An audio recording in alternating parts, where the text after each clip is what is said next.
I managed to have a brilliant conversation about somebody making love to a woodpecker's nest. It was a genius moment. Alan Grieve is an outstanding artist. He's come to promote his new book, Workspace 50 Drawings. To support this channel, click subscribe and hit the like button. Now we're here with the great Alan Grieve. Welcome to the show, Alan. Good morning. Thanks for having me. Good. So you are an artist, Alan, and you are based in Fife, Dunfermline. And maybe you could give us a wee bit of background about what you do as an artist. Yeah, of course. Well, I started off my career as a full-time hairdresser and did my training, and after spending quite a lot of years in that trade, I ended up finding my way to art school and studied at Edinburgh College of Art and also Duncan and Jordanson, which I graduated from in 2008 with an MFA.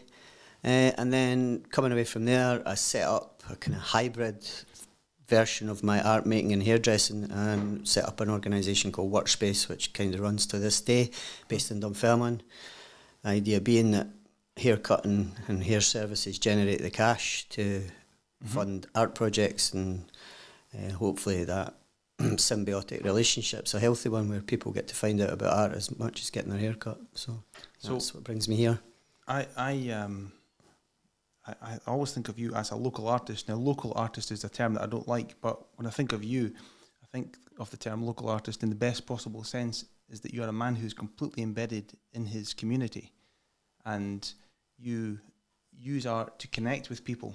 I'm quite fond of using the metaphor of art as a campfire, and your work epitomises that for me. You're all about bringing people together, aren't you? Oh, definitely. Watch yourself with fire, though. Health and safety. That's fair enough. I suppose that's what drives me. It's like kind of engaging with people. That's the bottom line. That's what drives everything. The cornerstone of everything I do. So, I mean, you've been involved in organising like music nights as well as creating visual art. So tell us about Kronk. What's the backstory to Kronk?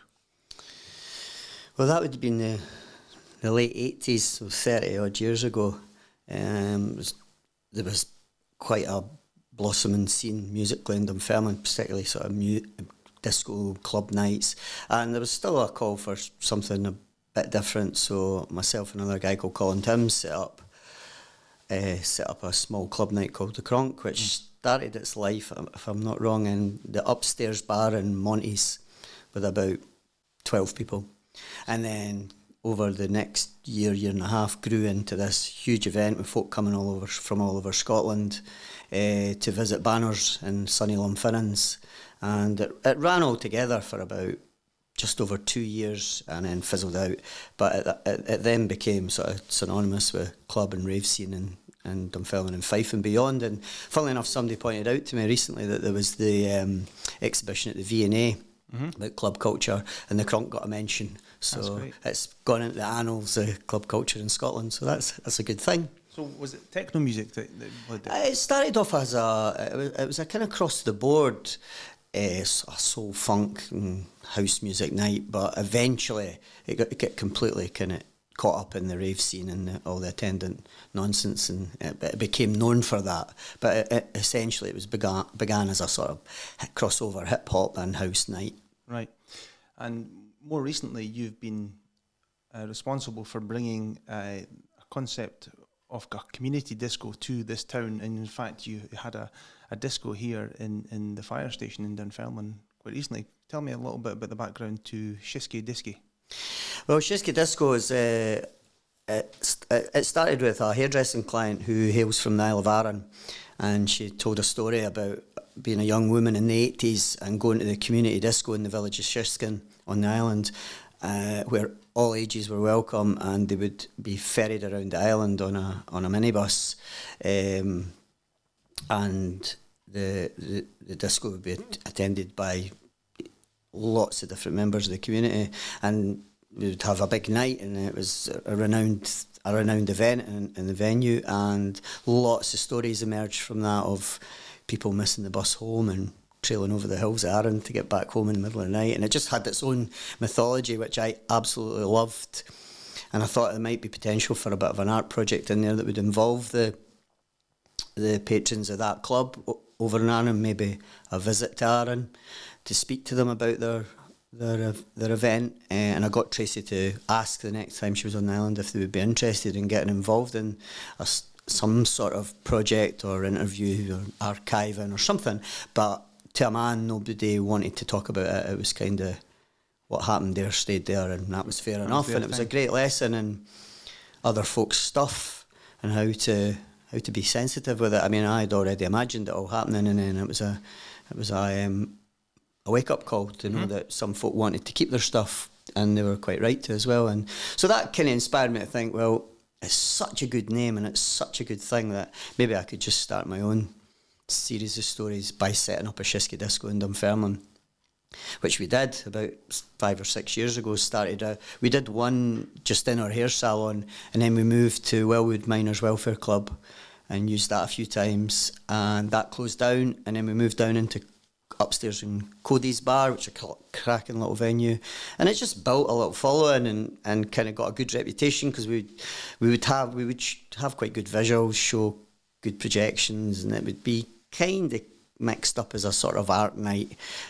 And typically of these things, folk who hadn't been to it before suddenly started to imagine what was going on there. And for your own event in the fire station, lots of people came expecting there to be like workspace artworks on show, and they were all like, "This is just a music night." And so I'm loving it, because it's just kind of got its own stories revolving around it now, and who knows where the rumours will go. And I love things, the Cronk was synonymous with that kind of storytelling, and which I absolutely love. Which is, if you're not sure about it, you just make it up, really.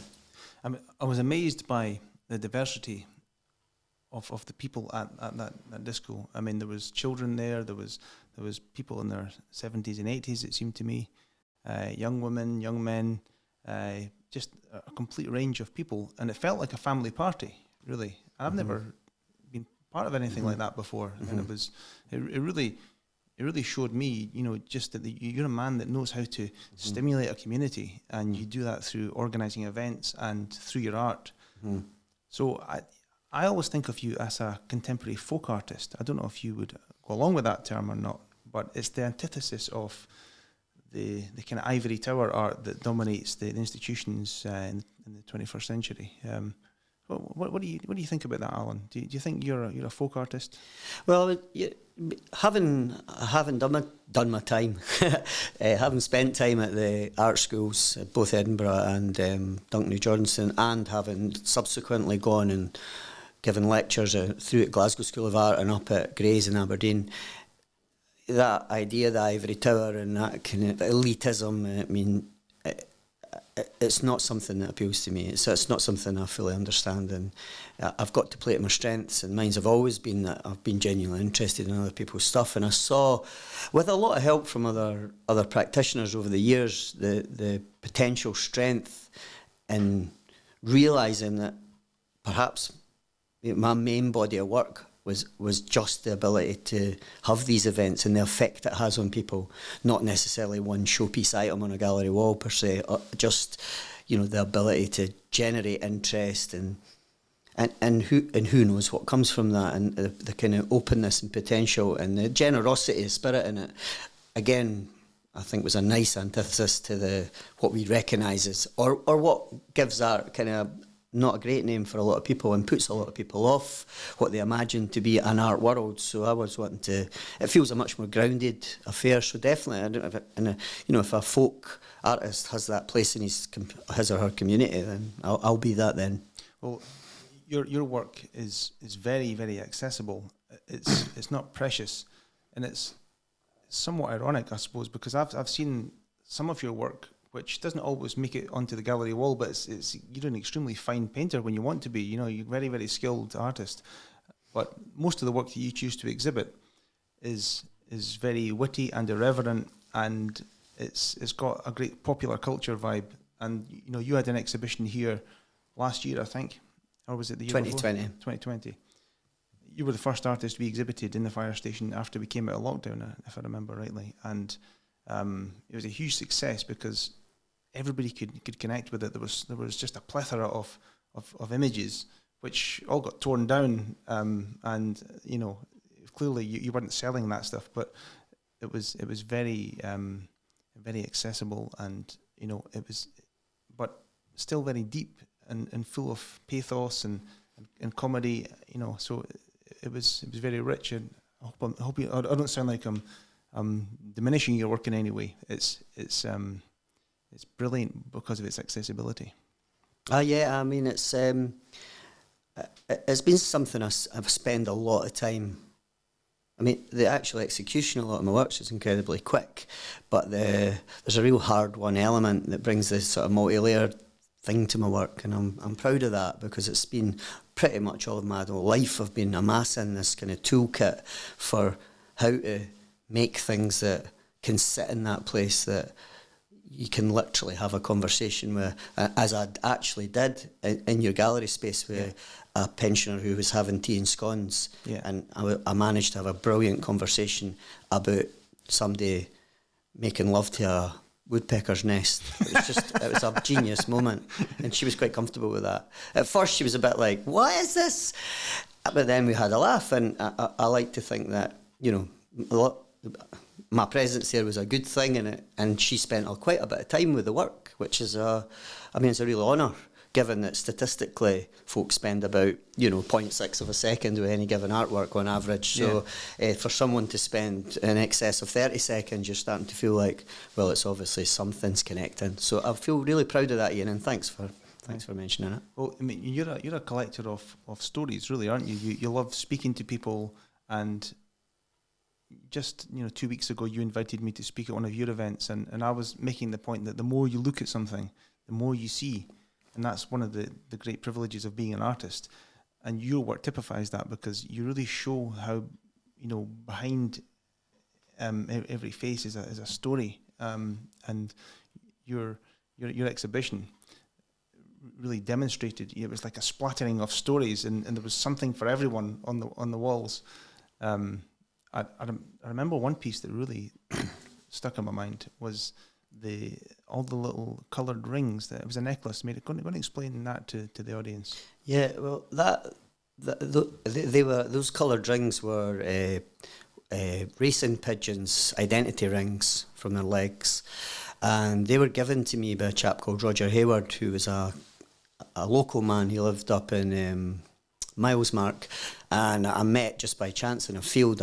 I was out walking my dog, and I clocked him, and he had a fancy set of binoculars and really good wellies on, so I judged him to be an expert, and I started talking to him. Turned out he worked for what's called the Scottish Raptor Study Group, and he was monitoring peregrine falcons in the Grampians, so I asked if I could go along with him to visit the sites he was going to, and then I got to know him over a period of about a year. This was at the time I was studying at Duncan and Jordanson, doing my degree show, and I eventually included Roger in my final degree show piece, which was a story about three men who lived within a kilometre of each other but didn't know each other, and I kind of interwove their personal histories into this kind of calamitous event in a Highland bothy. Mm-hmm. Part of going to these sites was meeting landowners and then looking at nesting sites. So it was absolutely fascinating, and obviously Roger picked up on my kind of enthusiasm and interest, and very kindly gave me things he had collected and let me see the manuscript for a book he was making, 25 years of studying peregrines. But among the things he gave me was a jam jar just full of these colourful pigeon rings, and I just felt like I'd been handed just this golden nugget. You talk about me collecting stories, and there in that jar was so much. I mean, it was like a bloody atomic bomb of things for oral culture. I was just like, shit, this is amazing. So I had it in my possession, and I mean, it was great in the jar, but then just, it was actually my wife said, you should string them all together. So those pigeon rings came from the nest of a peregrine falcon? Yes, that's the next thing, was that those rings had been found by Roger at peregrine feeding sites around the Grampians, and he'd collected in excess of, I don't know how many are on that actual piece, but there must be about 40 or 50 or something, and they'd all been pigeons that had been taken out in mid-air by peregrines and then consumed. And I think One of the pigeon rings that I remember still has a tiny slither of paper in it with the details, like a phone number and stuff, so you could contact. But I don't want to, because I don't want to. Magical, isn't it? Aye, it's just a piece of magic. And the fact that, you know, I got to the point with Roger where he trusted me enough to, you know, tell me lots of things about the work he did, tell me a lot about his personal life, and a lot of stuff that we'd never enter into the realm of art making because it's too private. And again, that was all a brilliant lesson through meeting him about ownership of people's stuff and how an artist uses it, and you know what level of respect you've got to show and sensitivity and how nuanced that all is. And then just, you know, Roger, just to cap it off, gives me this fantastical gift that, and it was only about 3 months after that he died of a heart attack. It was just unexpected. He dropped dead, and that was it.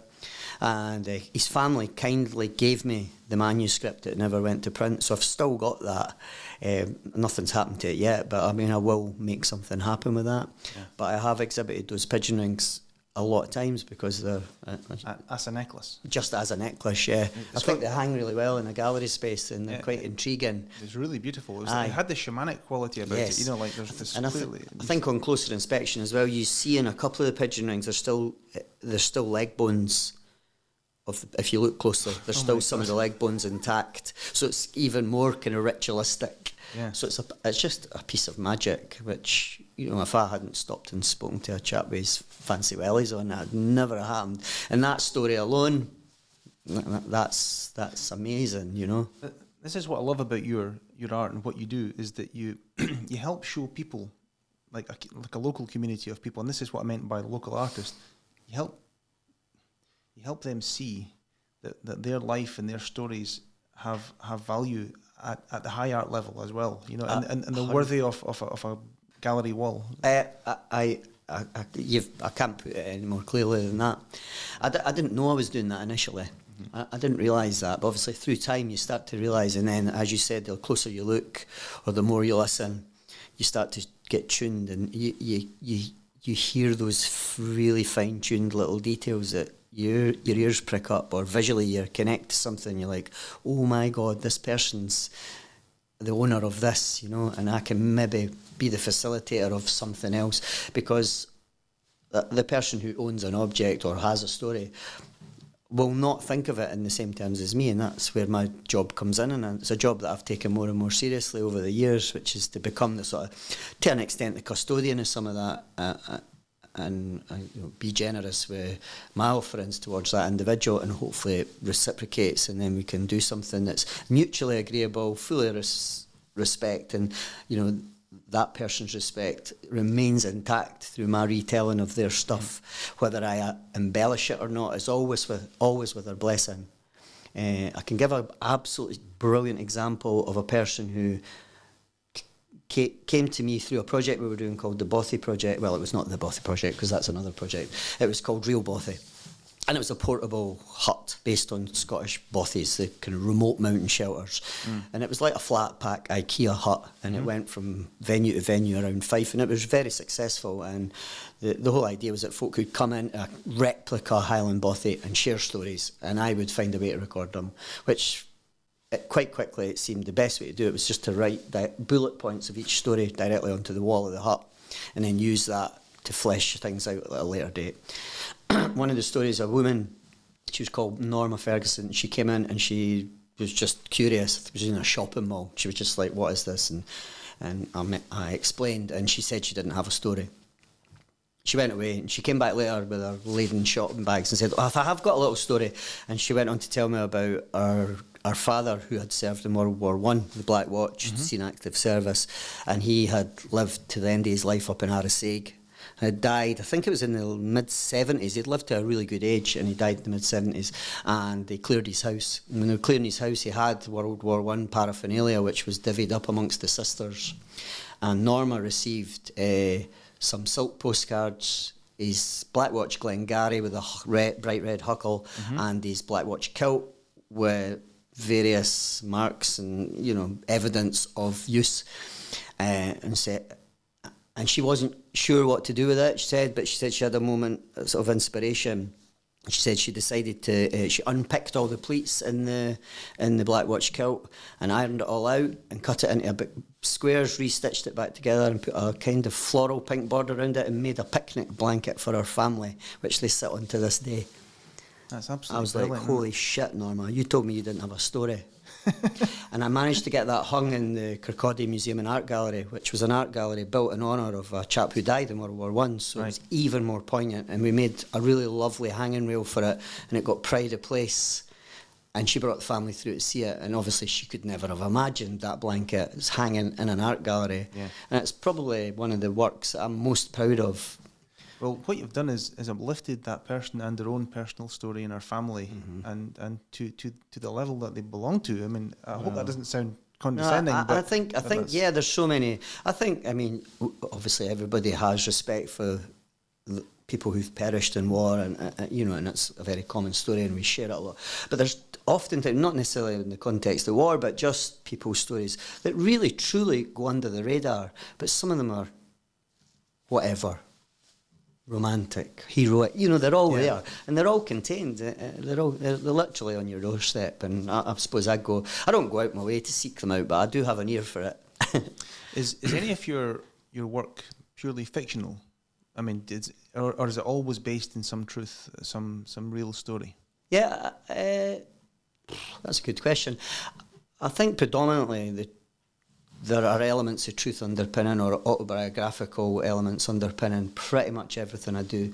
I will take it off into the realms of, but I mean, if it makes it funnier or if it makes it cruder or, or as I've been accused, more scatological, I like that sometimes. I think that's good. So, yeah, I don't think I've ever attempted something completely fictional. I showed a piece in your show in here in 2020, and it was based on. I had a portrait. It was just an image from about the 17th century of this kind of one of the landed gentry, classic portraiture. With the kind of ruffle collar and the interesting long hair, and I just crudely coloured it in red, and the idea, and I wrote the name Rebecca Hamilton underneath it, and it was in honour of a little tiny piece of graffiti that I found on a Toby Patterson sculpture that was in the centre of Dunfermline, and it was just written in black Sharpie, and it was Rebecca Hamilton has shitey red hair. And I just loved that I took this historical piece and gave it her name, and it was a man, and he had the red hair, and I was really proud of that. And that's, I suppose, where fact and fiction and it all, I think that kind of, to me, seamlessly merges. But you've got to spend time with that little piece to kind of put the bits together. An idea that, Rebecca Hamilton is, I have not met her, but I'd like to meet her one day, because I've got a portrait to give her that's not of her. Well, but I think she could have fun with that. If you're out there, Rebecca Hamilton. Yeah, come forward, get your portrait. Yeah. So I mean, there's always usually always an element of truth in stories, but I'm not enough is the Scottish literature that I've experienced over the years. And the stuff that inspires me, authors, particularly authors like Alan Warner, who, he rooted a lot of his earlier novels in the place. His reading of place, I thought, was exceptional, and he wasn't scared to just drift off, and I found him a great inspiration. One of my favourite poets, Patrick Kavanagh, I've got an audio CD of him reading his work, and he talks about a dispute over a potato patch, and he says that it was from the Iliad was written from such a local row, and I thought that really brought home to me that the local and the parochial is really just is the root of these meta narratives. Of course it is. I mean, talking to writers and poets, George Mackay Brown's someone who I felt really. I just loved, I don't know much about the man himself, but I loved the idea that he's barely left his kind of little room in Stromness and just kind of stared at his window and made these pieces of kind of magical work that were universal in their themes, and they were just in a tiny street in Stromness in Orkney. Yeah. I loved that. That's a very dinky place too. It's dinky. Yeah. Everything about it is dinky, but the stories are huge. Yeah. And I think Dunfermline, to me, is that same venue. Yeah. You can cast judgment on it. You can call it this, that, and the next thing, but it still is the keeper of people's stuff, and it's amazing. And I like lifting all those stones and seeing what's underneath, even the slaters. Well, your legacy is a great. Is a great archive of people's stories and a great repository for stories. One thing that always comes across in your work, Alan, is the humour. But I was quite surprised when I bought your book, which I encourage people to go out and buy. Etsy. And your friend John Blackwood has written a really interesting essay in this. But there's a bit of pathos in you. I would say that was the common theme, and obviously that's a response to what's happened in the last couple of years. Mm-hmm. There's a wonderful drawing of like a father and son, and the son asking his dad, "What's an existential crisis?" You know, mm-hmm. That really put a lump in my throat when I saw that. So, what do you have to say about the book, Alan? Well, going back to what you said at the start of this chat, there's an accessibility to it, but there's also, if you spend a bit more time with it, like you would a painting, like you would a sculpture, you know, you spend enough time with it, you start to kind of warm to it and get the depth in it, and that thing that I suppose I've spent years quietly refining, which is the ability to suggest all of these things, and what always appears like quite frivolous and humorous and quite quick and whimsical can sometimes just stop you in your tracks every now and again, and I do like I try to, I'll never perfect that, but I do like attempting it. Perfect example is you've got this drawing of the what was he called, the shaman at the 2020 riots, Capitol storming, the Capitol storming, rewilding democracy. Look at that. And the donkey with the flag. Yeah. I'm big on Francisco de Goya, and he regularly used donkeys in his paintings and his prints, and it just feels like the right animal to draw sometimes. Yeah. So we're going to talk about your residencies, but for the benefit of anybody who doesn't know what an art residency is, could you explain that briefly, Alan? Thanks, Ian. I'd save you doing it. No, I suppose an art residency is a thing that's on offer to artists that gives them perhaps a venue and the time and the space to either make new work or think about new work. So it can be, I mean, residencies can stretch from a week to a year and longer even. I've heard of ones that are, you know, up to 6 and 7 years, some of them in the United States. So yeah, I suppose it's an opportunity for an artist who may not otherwise have that time in their life to spare, to even sit and reflect on their work, because as most people who make art will know, that just, you know, the balancing act is all consuming, and it's quite luxurious to reflect and maybe plan, or you know, so having a bit of space. So a residence, as I understand it, essentially allows you that little bit of room, and they're often situated in quite nice environments. I've had the good fortune to be on a couple of them. So I'm right in thinking that you are engaged in a residency right now with the nature reserve. Have I got that wrong? No, well, I'm doing. This is not a residency. This is not an official residency. This is one that I've organised for myself, which is just a arrangement to visit a bird watching site up in Perthshire. I presume that's the one you're talking about. Yes, aye. Yeah. So that's all about looking at buzzard activity and I kind of returned to the Scottish Raptor monitoring group that I spoke about earlier with Roger. So it was a kind of, I suppose, I don't know, I've just felt like enough years had elapsed since I did it. It was kind of the whole story that I presented in my degree show, which was 2007, was all about peregrines. That was the kind of. I think you and I were always destined to hit it off because of our mutual interest in the birds of the feather variety, of course. Yes, I mean, I've been lucky enough at just these fortuitous things that happen. Cutting hair, a girl called Laura Finlay that I know put me in touch with her dad. She said that he was like kind of wildly obsessed by bird watching, and deemed in their eyes as a bit of an eccentric. And I thought, he's the man for me. I need to meet him. And a chap called Willie McBay, who I met pre-COVID and was starting a bit of dialogue with, and he was starting to send me stuff, and I was getting an insight into his his world of birdwatching and his views on the politics of being in birdwatching groups, which that was the bit that I was absolutely fascinated. I mean, we had a shared affinity with spotting things and the excitement that comes with that, and it was, you know, it was apparent with him. But there was also this about, you know, sort of humans just can't help themselves, you know, this kind of magical shared interest, but all of these other things were swamping that interest, you know, typically. But we never quite got the dialogue to the point where I was truly gaining Willie's trust to make work that I felt was really honouring what he was about. I wasn't able to get to that because Willie, by his own admission, couldn't see the connection between an avid birdwatcher and a work of art in a gallery, that thing you spoke about earlier, whereas I always envisaged that. I could see parts of Willie's story, I could see some of the imagery he was offering me, finding its way. I felt it had enough strength and it said enough about the human condition. I thought that this is a winner. And then COVID intervened, and I've not really picked it back up with Willie since, and he's had a member of his family that was poorly, so they've been very careful about how they've interacted, so I've not picked that back up, but I feel that I've got enough. I've kept in touch with Willie through WhatsApp, so we still have a bit of conversation going, and he will occasionally send me stunning photographs.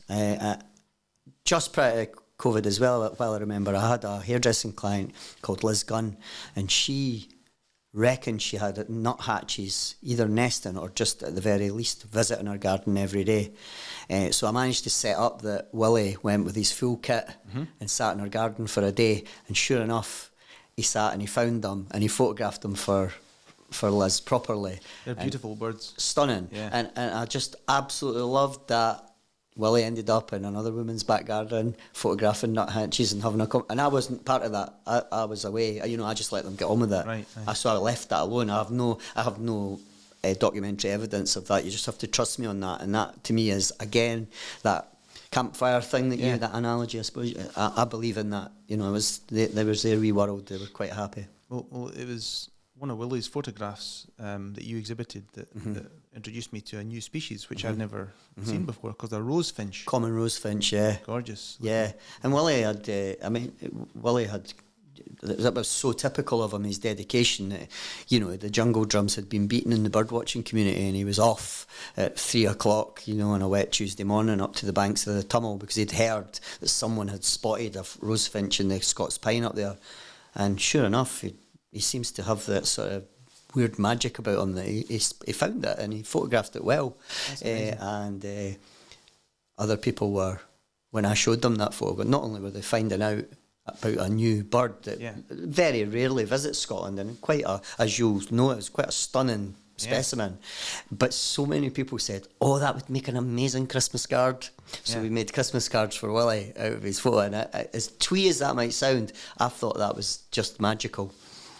Part of the whole story. It's correct. Brilliant. And celebrating Willie's dedication. Yeah. So we're just at the end of your stint at Pittencrieff House, which is the stately home in Pittencrieff Park in Dunfermline. Could you tell us what you've been up to over the last few weeks at Pittencrieff House? Yeah. Well, Pittencrieff House is the original estate house dating back to the 18th century and latterly became a museum, and then in the last 5 or 6 years has lain empty, stripped of its museum artefacts, and just an empty building, which no less stunning for that fact, but in danger of being subject to vandalism and the likes because of lack of habitation. So I wrote to the Carnegie Trust and asked if they'd be interested in activating the space on the ground floor, which had full accessibility for all and sundry. And this was a problem that they were citing as the reason for not keeping it open. So we managed to get the blessing of the Carnegie Trust, and we opened it for a fortnight and created a pop-up art studio with attendant events, which included allowing families in the daytimes to make work, hopefully inspired by the Glen and their experiences, but not necessarily just letting people run free with their art ideas, to having a more adult-based evening talks on Thursday evening, which proved to be quite a success. Yourself included came along and gave a brilliant talk. Really good, insightful and meaningful talk. It was great. And then we also ran a public event out on the lawn outside the house, which the lawn had been used in the 60s for a phenomenal sculpture exhibition, which lots of people, again, has kind of gone under the radar in terms of Dunfermline's, how it talks about itself culturally. I felt there needed to be sort of something. There was Henry Moores and Barbara Hepworth. Yeah, I mean, it was a high-end sculptural exhibition. Yeah. I mean, it was, something you would associate with the cities, and Dunfermline was doing it. Yeah. And you wonder what happened in the intervening years where that piece of grass was barely getting used. And so I thought, as a kind of acknowledgement of that and a nod to that kind of pride, was to get people out on that lawn with an art activity. I felt the idea of perhaps trying to create a public art piece was maybe not fitting for the 21st century and the dangers therein. So I thought we'd maybe just make a sort of socially engaged event where people can come by and we could perhaps get them to sit down and slow down and draw for half an hour or 15 minutes even, and just to slow down. And it just proved to be a complete runaway success. And the Kavanagh Trust members witnessed these things in action and have subsequently given the green light for a summer school, which they're going to support, which is great news. That's fantastic. Well, I mean, you have a wonderful talent, Alan, for bringing people together and helping them appreciate their own culture. And I'd like to thank you so much for everything you've done for Dunfermline, and thank you for coming in today. And I hope you come back again sometime. Well, thank you, Ian. Thanks for that. Appreciate it. And Cheers. we're done. Thank Okay, you. thank you. Cheers.